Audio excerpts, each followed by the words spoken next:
Driven by fire, driven by fear, never get tired, no I'm still here. Felt in the cracks, now I'm shifting gears. 10 years into my moments here, waiting my turn, now I'm hot in demand. Slept on a kid but I had bigger plans. Stayed low key but I still hit drive. Give me one shot and I'm coming alive. Names on the left, second taste it. Gunning for the top, no limitations. From the basement, no hesitation. Okay, you beautiful friends, welcome back to the back of the semi-truck, and we are about to jump back into the world of Fixing RWBY Volume 1. This is going to be my part 2 of going through Volume 2's Fixing RWBY. That comes from Celtic Phoenix or Celtic Phoenix. Not 100% sure on the pronunciation. By all means, let me know down in the comments below. Spell it out phonetically for me, and that way I know 100% sure how to actually pronounce his name, because I kind of feel a little disrespectful if I'm sitting there pronouncing it one way, but, you know, they pronounce it another. So, yeah.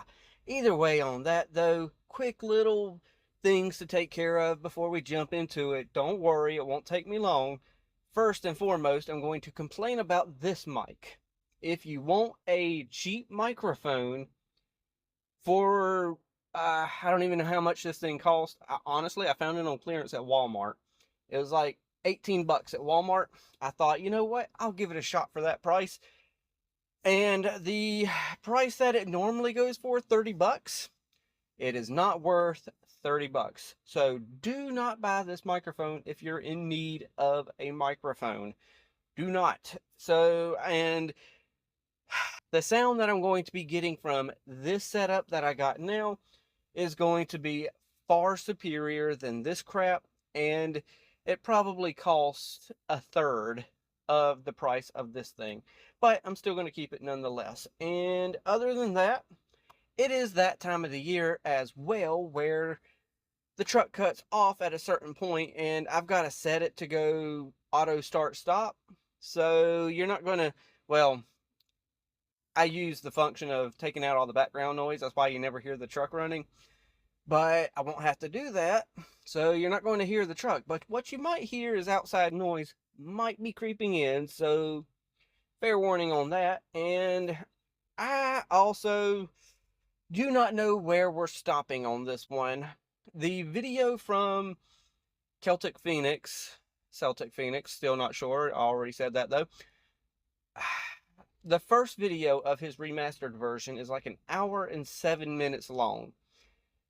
I got that. I cut the first 16 minutes. That covered the trailers. Then I cut another 16 minutes out of it. And that covered roughly episodes 1, 2, and 3. I'm not 100% sure. And now I got 37 minutes left of this portion of Volume 1. I don't think I'm going to be able to go through all 37 minutes. If I do, I do. If I don't, then what I'm going to do is just simply find me a good stopping point. Roughly, probably 16 to 18, maybe 20 minutes. I don't know. We'll find out though, because I've been running my mouth for 3 minutes now, and I don't want to keep going on and on and on. Let's jump into this. 3, 2, 1, and play. Back to your regularly scheduled fixing. Episode 3 opens from the perspective of a sleeping student being awoken by an aggressively bubbly redheaded girl. Or orange-headed? This is anime. What's considered a redhead is a little vague, considering we have 4 of them in this volume alone, and only 2 of them have anything resembling a similar shade. Anyway, I digress. Pause. Okay, so yeah, 24 seconds in, I'm already pausing. Sorry, it is what it is. Y'all know me by now. But when people say red hair, oh, I know it's just kind of a quick little quippy joke there, but all people are really saying is orangish red to neon red to, it's a spectrum. So if they got orange hair, then fine. You're now a ginger and it's red. So I do agree. There is varying shades though. I mean, she does have orange hair on her head. I would say the one with the truest redhead would be Pyrrha's. Pyrrha has red hair. Judging by that previous picture we saw, because I also saw that for RWBY, he put dyed red tips. So she ain't even a redhead. She just dyes the tips. So, yeah, I would say out of those, yeah, here is the most legit redhead. Even though he's got her labeled as Scarlet. Either way, I'll shut up. Let's continue. Blank. This is Nora Valkyrie, and the boy she's waking up is the calm, stoic Lai Ren. We montage through their morning routine together, Nora chattering excitedly the whole time over being at Beacon with Ren since they've been together since they were kids. She's quick to awkwardly clarify, "Not together. Not that I'm saying you're not handsome, but that'd just be weird, right?" She quickly moves on as they go to get breakfast, and she continues devising plans to ensure that no matter what, she and Ren end up on the same team after initiation. She ultimately lands on a plan as we cut to them pulling their unique weapons out of lockers they were apparently assigned by the staff. As she puts a combination hammer grenade launcher on her back, Nora asks if Ren can make the sound of a sloth. Sliding collapsible bladed machine pistols into his sleeves, Ren finally speaks. "Nora, I don't think sloths make a lot of noise." Nora pauses only a second, invigorated by the response. "That's why it's perfect! No one will suspect we're working together!" Ren only smiles at her shenanigans, beckoning she follow after him to where initiation is going to take place. Nora bounces on after him, once again reiterating, "Not together," with a giggle. Okay, so yeah, looking back, because he didn't change, nothing with them too. So looking back, those two are really the perfect pairing for the show. I mean, especially at the beginning, they're not together, but they're just literally the perfect pairing for the yin and the yang type situation. You got Nora being all bouncy and bubbly, and she's pretty much our Pinkie Pie of the group. She's hyper, just constantly going. And then you got the reserved Ren, who's just kind of the opposite and kind of evens her out. And it's just like, no, we're going to just chill, okay? Let's just, sloths don't make a lot of noise. We're chill now. Just calm down, Nora. I'm trying to find the right words to explain, but them two are literally the perfect pairing straight from the beginning all the way until they do end up finally having that kiss. So, yeah. Nothing much else to add there, so let's continue. This little scene accomplishes a few neat little things aside from introducing us to some of the best characters in the show. It also establishes that after initiation, students are sorted into teams, and the process has an element of luck that some characters might want to subvert. This becomes relevant as Nora and Ren pass Ruby and Yang on their way out, equipping themselves at their own lockers. Ruby is ecstatic they can finally skip the awkward parts of getting to know people and get right into the good part, letting her weapon and her skills do the talking. Yang's excited for herself, sure, but she's a little more skittish about Ruby's attitude during initiation, suggesting that Ruby try to make her own friends and learn to work together with new people. Ruby refutes the suggestion, saying meeting new people has nothing to do with fighting, and "I don't need people to help me grow up. I drink milk." When the topic of teams come up, Ruby says flippantly that she'll just be on Yang's team so she won't need to socialize. Yang, however, suggests that maybe Ruby should try to find her own team to be a part of, to help her break out of her shell, which ends up igniting an argument between the two sisters we only see the beginning of. This is because passing behind them is John, fretting over finding the locker he'd put its stuff in the night before, confused as to how he might have mixed up the numbers. He walks past Weiss. Balls. Okay, so I see we went to a fan drawing here. So something I didn't say in the opening little 3-minute monologue thingy that I normally do. So fair warning, if you skip ahead, I'll go ahead and give y'all a suggestion. If you're skipping the opening monologue that I give, 2.5 to 3 minutes is usually where you jump to. So throwing that out there. But before we jump into this too much, this is where something is obviously probably going to change since it's fan art. But I do want to reiterate, I'm going to try to do this every time we, go through one of these. In the bottom right-hand corner of the video, they've got the artist that draws these. So for this one, they're on Instagram at I don't know how to pronounce that, so at Seifersama. Cypherama? I don't know. Hopefully they're still out there doing their thing, so if they are, go check them out. They're on Instagram. Other than that though,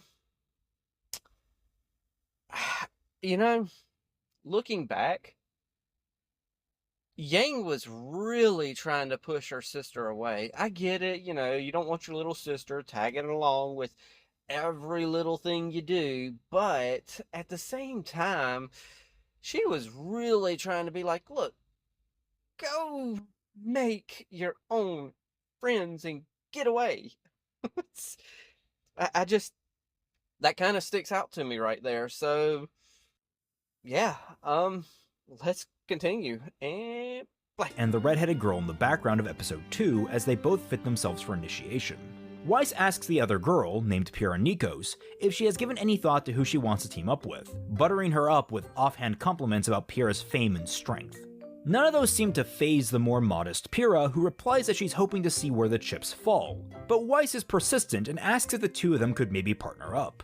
Pira very politely says that sounds grand, and this makes Weiss uncharacteristically ecstatic, sinking off into her own little world mentally to brag about how powerful they'll be as a duo. The smartest girl in the school teamed up with the strongest? They'll be unstoppable, popular, get perfect grades! Nothing could come between them. And that's when John pops up between the two, confidently introducing himself to both girls. He tries to flirt up Weiss, and when Pira corrects him that teams are made up of 4 people, not just 2, he slides over to her and boldly proclaims that if Pira is lucky, she'll wind up on the winning team. Weiss is quick to separate the two and asks if John knows who he's talking to, going through all of Pira's qualifications. Graduate top of her class from her old combat academy, Sanctum, won something called the Mistral Regional Tournament a record 4 years in a row, and she was the athlete featured on the front of every Pumpkin Pete's Marshmallow Flakes cereal box. That last one is the only one John recognizes, and immediately he's infatuated, saying they only do that for star athletes and cartoon characters. Now properly informed, Weiss asks if he thinks he's in the position to have Pira on his team. John deflates, his confidence leaving him, and he guesses that he's not. He apologizes, but Pira reassures him she thinks that he'd make a great leader.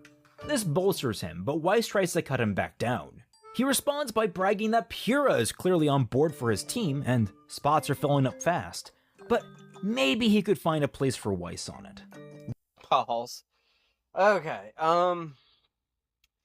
I feel like, I was told in the comments of the last one that not more than likely, but I was told that roughly episodes 7 and 8 are where we're going to start seeing a lot of changes.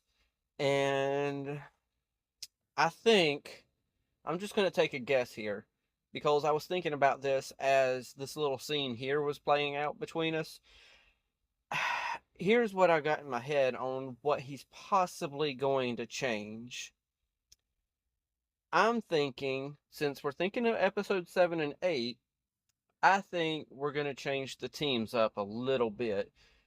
I believe he's still going to have Jean and Pira together, but there might be a possibility that he changes up, he might change up Team Juniper altogether.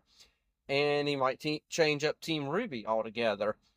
He might have Weiss be in Juniper, and then have Nora be on Team RWBY, which it might throw things off a little bit, but changes have to be made if you're going to fix something.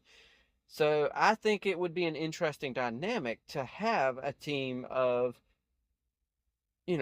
Weiss, Pira, Jean, and who the 4th member would be?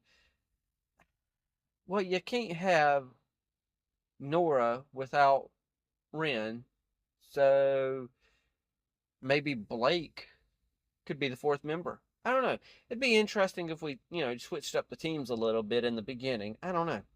But then again, I don't know. I'm just kind of speculating, because of course, you kind of got to pause a little and actually comment on stuff. I mean, I can't just play the video straight through without giving the commentary. That way I do actually got the, fair use. So, yeah, let's continue. Weiss groans and asks Pyrrha for help. Pyrrha ends up helping by using her weapon, a javelin, to pin John to the wall of the locker room, apologizing as he's stuck there. Glinda comes over the PA and instructs the students to head off to the Beacon Cliffs for initiation, prompting Weiss and Pyrrha to leave. Pyrrha grabs her javelin on the way out, saying it was nice to meet John, and he gives a limp, "Likewise," as she goes. Yang and RWBY go over to him to make sure he's okay, and as they do, another student, a rather large, bulky one in some plate mail, brushes rudely by Yang on his way out. The three spare the guy a glance before RWBY pulls John to his feet. He laments that his dad's advice, that women love confidence, didn't work. And Yang quickly points out that him nicknaming Weiss Snow Angel wasn't the best of starts. Pride wounded, he's pulled out to initiation by RWBY and Yang. We arrive. Pause before we jump out over here to this cliffside. Hold on. So, I don't know how I missed it in my ear here, but Jean named Weiss Snow Angel? So maybe that's a slight change, because I remember Ice Queen from the original. Either way, I'm just throwing something out there. Let's continue. Arrive out on an idyllic green cliffside where students are instructed to stand on large metal pads that line the edge. Osmond opens initiation by welcoming them and explaining their skills and abilities will be evaluated in the Emerald Forest. Commenting on the rumors about teams, Glinda clarifies that they'll be given teams today, lighting up an excited murmur between all of the students. Osmond goes on to explain that teammates will be together for their entire duration at Beacon, so it's best to pair with compatibility in mind. That being said, the first person you make eye contact with after landing will be your partner for the next 4 years. RWBY is immediately terrified by this news, and Nora is proudly vindicated for her making a plan with Ren. Osmond goes on to explain that after the pairs have partnered up, they will head north, meeting opposition along the way. There are no Grimm within the forest, however the natural inhabitants of the forest typically prove to be just as hostile. Do not hesitate to destroy everything in your path, or you will die. Elaborating on the objective of initiation, students are to locate an abandoned temple, recover a relic from within, and get to a predetermined location for extraction. The location will be revealed to the students on their scrolls once they recover a relic. Students will be monitored and graded during all of initiation, but instructors will not intervene. Ren narrows his eyes and asks how there are no Grimm in the forest, but Ozpin ignores him, ironically asking if there are any questions. John raises his hand, but like with Ren, Ozpin ignores him, boldly proclaiming, "Good! Now, take your positions." Everyone but John braces themselves against the pads beneath their feet, and one by one they are launched into the sky, deep into the Emerald Forest. John continues asking his question, wondering what exactly students are supposed to do in order to land. Ozpin flatly says that students have to determine their own landing strategy. Before John can get any further answers, his pad launches him, sending him hurtling through the air. Ozpin watches stoically, sipping from his mug as the episode ends. Episode 4 opens on a crow peacefully flying through the air above the Emerald Forest, only for a blur of red to crash right through, exploding it in a burst of feathers. Pause. Interesting. There's a crow. Okay. So, I don't remember that crow from the original series. But, considering that I know for sure that he's using still frames from the original series to do this voiceover right now, I know 100% sure that crow was there. So, obviously that's foreshadowing for Uncle Crow. Also, though, on the other end of that, could that actually be Crow? I mean, you know, his semblance is about having bad luck and bad fortune, so maybe he's flying through the air and kind of going over there to Ozpin again and just kind of touching base with him. Granted, I know I'm speculating, but could possibly be him. I mean, he's got bad luck, which would make sense for RWBY to kind of hit him while he's midair, because it would seem like the uncle thing to do, going to check out, you know, your nieces as they're doing their little, you know, team pairing exercise here, so makes sense to me. So either way, let's continue. Blah. Ah, I didn't hit the button right, but that's okay. Cartoons teach us second chances are always there for us. Well, some cartoons. Bless. Ruby's voice can be heard crying, "Birdie, no!" She deploys her scythe and uses the blade to catch a tree's branch, swinging around it to curb her momentum and land safely. Around the forest, we get clips of the other major characters doing something similar. Weiss summoning glyphs to step her way down from the sky, Ren using his pistol blades to spin around a tree trunk, and Yang actually propelling herself more and more horizontally using blasts from her shotgun bracers. She actually fumbles a bit at the end of the more acute descent, but rolls out of the bushes yelling, "Nailed it!" Of particular note is Pyrrha's descent, crashing through several trees using a rounded shield before coming to a stable stop on a high branch. She pulls out her javelin and transforms it into a rifle, aiming down the scope and catching sight of the helpless John in freefall. With not a moment's hesitation, she flips it back into a javelin and throws it, propelling it even further by firing the rifle at the same time. It soars cleanly through the air and plucks John out of the sky, pinning him harmlessly to a tree. A weak, "Thank you," drifts from where he's stuck, and Pyrrha yells back with a polite, "I'm sorry." A bumpy can Pause. You know, I hope the change that gets made is Pyrrha's actually the leader instead of Jean. Another change I actually hope is made is that Weiss turns into the leader instead of RWBY. Granted, I don't see that happening, but I think those are a couple changes that would just add such a different dynamic to everything that it would just be unreal. But looking back at the original, shots and going through that scene, it reminds me of just how kind-hearted Pyrrha was. Because small scenes like that shows me that she's continuously looking out for the little guy, the underdog, whatever other adjectives that I can think of to describe her. But she's always looking out for people who are in need. She's kind-hearted. That's what that scene reminds me of. So, guess we can continue now. hillside, Osmond and Glinda are observing the students on their scrolls, thanks to a monitoring network spanning the entire forest. In fact, Osmond occasionally swipes a control that causes parts of the geography to shift in subtle ways through an underground mechanism, guiding students different directions. Through the screen, we can see the jerk from the locker room pulling a green-haired punk rocker-looking student out of a tree after his path was diverted. Through the speakers, we can hear them introduce themselves, with the larger boy being Carden and the smaller one being Russell. Carden immediately demands that Russell not slow him down, wasting not a second for Russell to get his bearings. Osmond then swipes to a different set of cameras, where we see RWBY rushing through the forest and Weiss getting a read on her surroundings. With another flick, we can see the terrain subtly shift, and RWBY rushes right along a new path, none the wiser. We cut down to RWBY's perspective as she's dashing through the forest, running panicked at the risk of being unable to team up with Yang. She considers John and Blake as alternatives, but John isn't a good fighter and Blake doesn't seem like she'd hold a conversation. Ironically, just as RWBY's mind is getting to the last person she knows, she bursts through the trees and locks eyes with Weiss Schnee. The two stare at each other, and after a beat of silence, Weiss begins to walk in the opposite direction, completely ignoring RWBY despite her pleas of, "Wait, where are you going? We're supposed to be teammates!"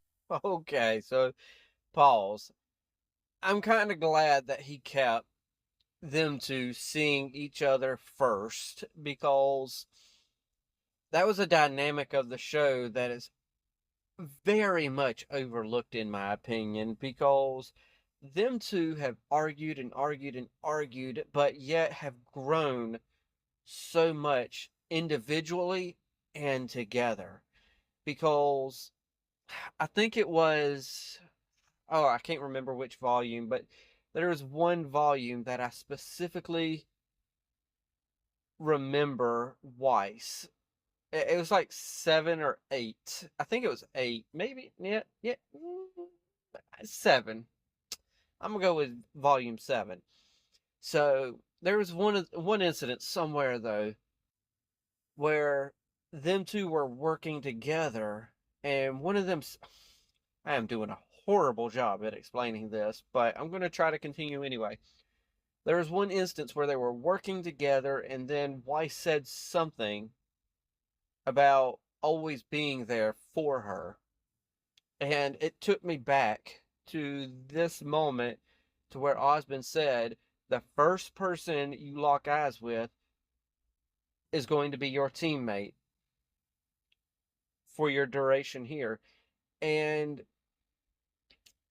these two, putting them together, have grown and worked together so much more than people seem to realize. So I know I did a horrible job at actually saying that, but my goodness, these two, I'm glad they stuck together. And I still kind of want him to make Weiss, I want a change of who the leader is. I kind of want Weiss to be the leader, which would help her grow as well, for her to realize that she needs to step back and not be the leader and give it to someone else. But, you know, it is what it is. Let's continue. Bless.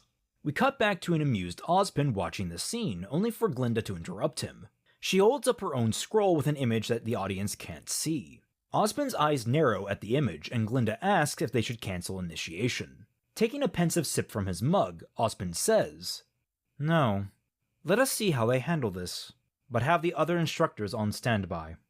Back with Weiss and RWBY, the two have arrived at the base of the tree that John is stuck to, and Weiss contemplates, silently, and only for a second, lying and taking John as her partner instead. When John waves at her, she turns and heads back the way she came, grabbing RWBY by the hood and declaring, "By no means does this make us friends." RWBY is simply overjoyed that Weiss came back and lets herself be dragged away. John yells after them, asking who's going to get him down. This is when Pyrrha walks up and asks very wryly if John still has any spots on his team. John is embarrassed by the pot shot to his ego, but still smiles warmly down at her, setting their friendship in motion. We follow after RWBY and Weiss, where RWBY has pulled out of Weiss's grasp. The two bump heads over RWBY slowing them down, only for RWBY to demonstrate that she can move incredibly fast with her semblance. The concept of semblances is touched upon briefly here, to tentatively explain the more magical powers we've seen demonstrated in this show so far, such as RWBY's speed, Weiss's glyphs, Blake's shadow clones, and Yang's, explosiveness. We'll get further elaboration on the topic in the future, but for now, it's simply used to establish that RWBY can rapidly accelerate her body and move at blinding speeds. Despite this speed, however, Weiss is still dismissive, as RWBY is still wasting time, only to realize that RWBY has jumped the gun and run off into the forest ahead of her. A growling from the brush catches her attention, and she yells RWBY's name in frustration as a hungry wolf stalks out from between the trees. We jump over to Yang wandering her way through the forest, still unpartnered, when she comes across two black bears. They immediately turn territorial and attack. Initially, Yang is cocky and having fun with the fight, until one of the bears claw off a lock of her hair. Similar to Junior, Yang becomes infuriated and rushes forward in her rage to one-hit KO the bear. She turns to the second bear, hair still flickering with fire, when it falls over. Pause. Oh no. I'm just catching this. Goldilocks and the three bears. Granted, we only had two bears, but still, it's there. It is definitely there. And I like this picture here of the bear with X's in its eyes and Blake having her weapon in it. And on top of that, this picture comes to us from the Judgmental Critter, if I get words out of my mouth, the Judgmental Critter 6584. I'm going to take a presumption and say that's the same Judgmental Critter that is here on YouTube. So, cool beans. Didn't know that they were out there drawing stuff. So, awesome. Either way, though, it was clicking in my head. Bears, Goldilocks, just very convenient. I'm pretty sure that's a reference. Dead, having been stabbed in the back by Blake's sickle gun sword on a ribbon thing. Look, I'm gonna level with you. Gamble Shroud is a weirdly complicated weapon to explain. Anyway, Yang and Blake lock eyes, solidifying their partnership as Yang claims casually, "I could have taken him." Episode 5 cuts back to Weiss and RWBY, who are busy combating a pack of wolves. Weiss attempts to take a more structured, fencer-like approach to combating the pack, using the dust chambers on a rapier to light the blade on fire as her opening move. However, RWBY's more spontaneous fighting style gets in the way, throwing Weiss off, which ends up igniting a whole row of trees. The situation untenable, Weiss grabs RWBY and the two flee from the encounter. Once in a safer clearing, Weiss chews RWBY out for her lack of communication during the fight, and RWBY shoots back, "Well, I'm sorry you need my help to win a fight. I'm just fine on my own." Weiss scoffs and rolls her eyes, walking on without her partner. "Well, congratulations on being the strongest child to sneak her way into Beacon. Bravo." RWBY growls and angrily cuts down a nearby tree with her scythe before following after the heiress. Over with a less tense pairing, Pyrrha and John are steadily making their way through the underbrush of the forest, moving branches and other obstacles out of the way for each other as they go. At one point, Pyrrha accidentally lets go of a branch that swings back and cuts John in the face. She's surprised to see him bleeding and asks him where his aura is. He's confused and tries to play off the fact that he doesn't know what she's talking about. Pyrrha is briefly confused herself, but smiles and explains what aura is. It is a manifestation of the soul, an energy that can protect a person from harm, strengthening them from within long after their body has become exhausted, and alert them to danger well before it ever comes. John asks if monsters have aura, and Pyrrha responds, no, they cannot. The monsters they fight are soulless, manifestations of anonymity. They are the darkness while humans are the light. As Pyrrha explains this, we cut over to Ren, traveling alone through the forest, encountering the first proper Grimm in the series. A double-headed snake known as a King Taijutsu. He slides around the monster, which looks straight at him, yet seemingly sees nothing.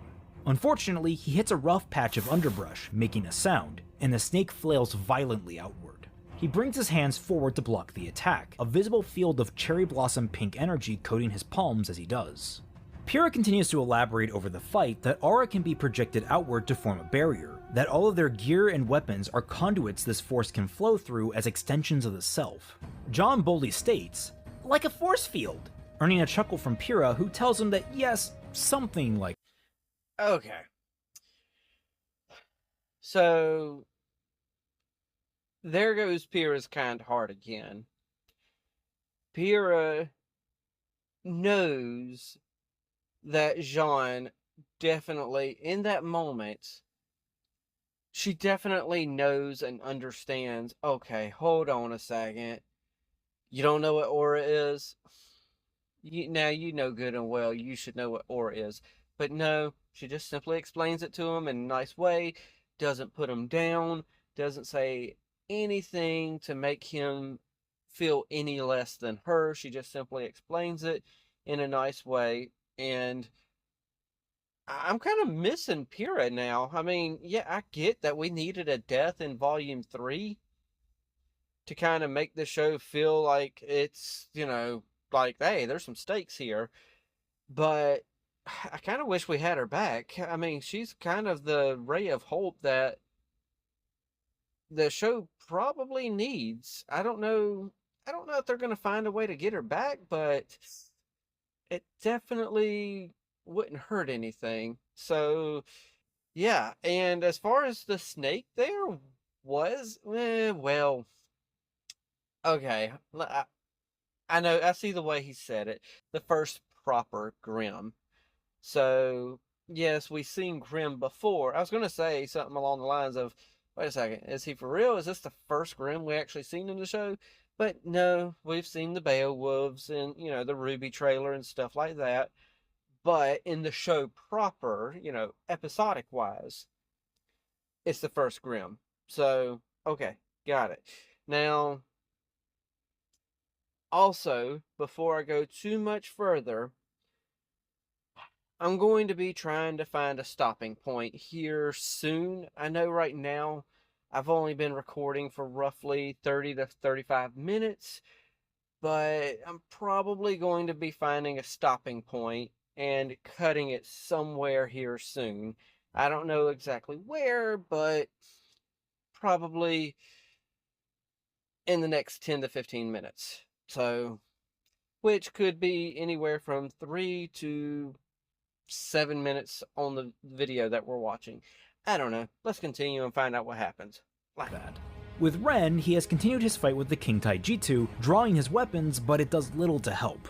After stabbing the blades into the carapace of one of the heads, it flails to the side and slams him into a tree. His aura flares over his body as he connects, and his blades slip from where he'd embedded them.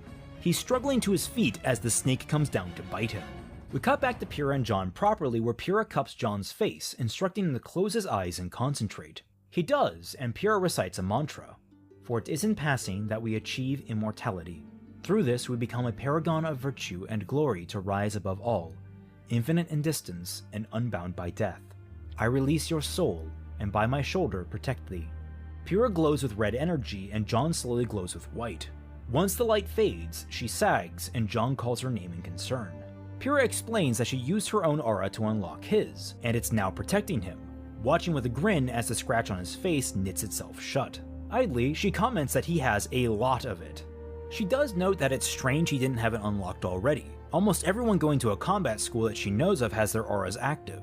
John shrugs it off, commenting that his mother did always say he was a bit of a late. Pause.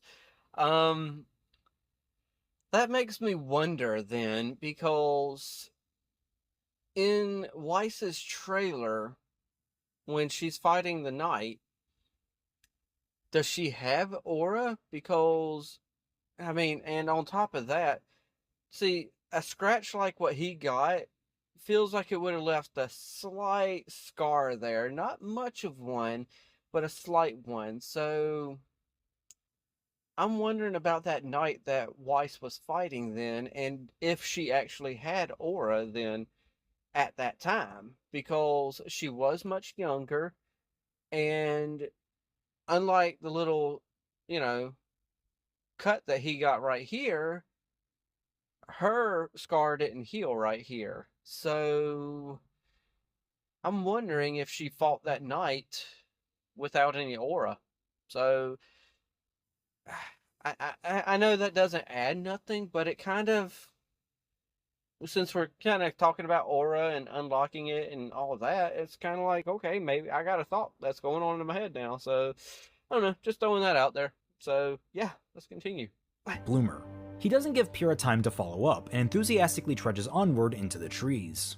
Back with Ren, he's about to be eaten when a strange, animal-like call echoes out of the woods, followed closely by the sound of something large moving in the underbrush and a guttural growl. Bursting from the trees is Nora, riding on the back of a bear, hammer raised high. She brings it down to destroy one of the King Taijutsu's heads before drifting over to where Ren is staggering to a stand and brushing off his balls. Okay, so I paused it mainly just to say there's our third bear. So Goldilocks and the third, jeez, I can't get words out of my mouth. Goldilocks and the three bears. There's the third bear, possibly, or is it the other bear that just got hit but didn't get killed? I don't know. Let's play. sleeves. He looks up at her, saying calmly that he still doesn't think that's what a sloth sounds like. She leans down with a smug smile and boops him on the nose. He smiles in return, and Nora pulls him up onto the bear's back just as the King Taijutsu has stopped writhing in pain. The two, plus Bear, bound off into the forest with the now one-headed snake in hot pursuit.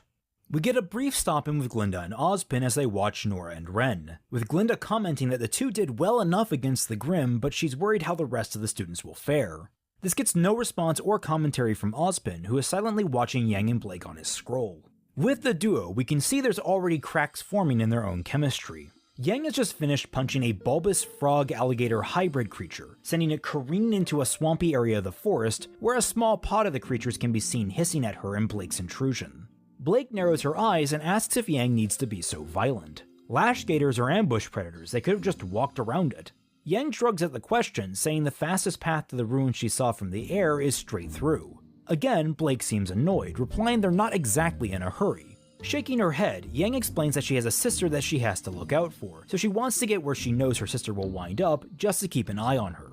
The two continue moving through the forest as they talk, with Blake reassuring Yang that her sister will probably be fine if she made it into Beacon. Besides, she's a twin, right? Wouldn't it be kinda like Yang doubting herself? Yang groans and replies that they're not twins. Her little sister got moved up, and she's not ready. Yang trails off and mutters a frustrated, "Never mind," before forging further ahead. Blake sighs and follows after, explaining she just doesn't see the point of causing trouble when they could probably get there just as fast if they stick to the edges of the danger. Yang rolls her eyes and replies, "Oh, come on, we're huntsmen. Where's the fun in that?" As she says this, she moves a piece of brush aside, revealing a nest of scampers, creatures resembling squirrel-chimpanzee hybrids. There's a pause as the girls stare at the primates and vice. Pause. Was that in the original show? Because I don't remember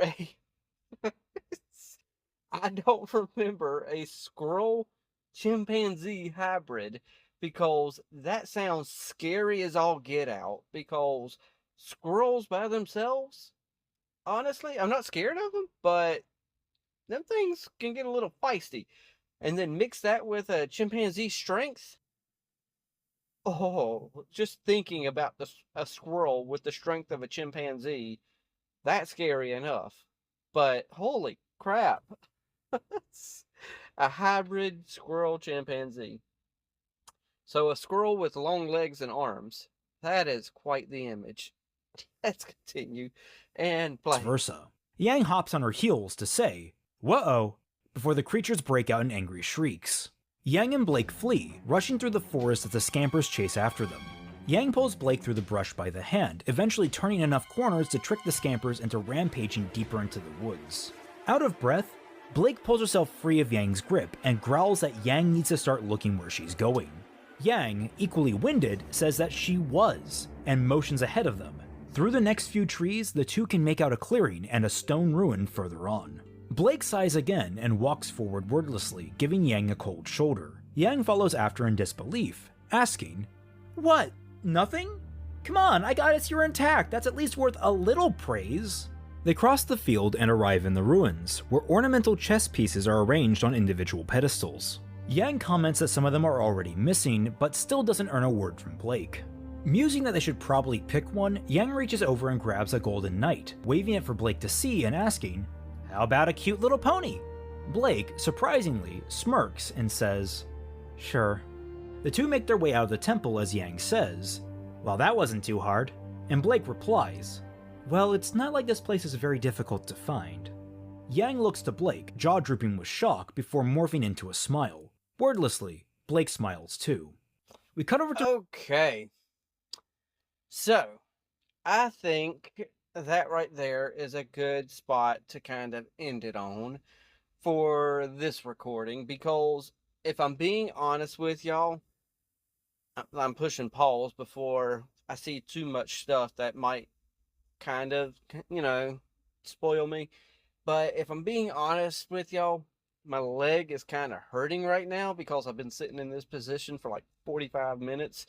Granted, yes, I know I've only been recording for 43-ish, but, I got to sit here, set up, I got to put these pillows and stuff behind me and, get the tripod set up and all that stuff. So I've been doing this for a minute here. So, yeah, this feels like a good stopping point, though. We got the chess pieces, we got the two knights, and I'm going to have to go back.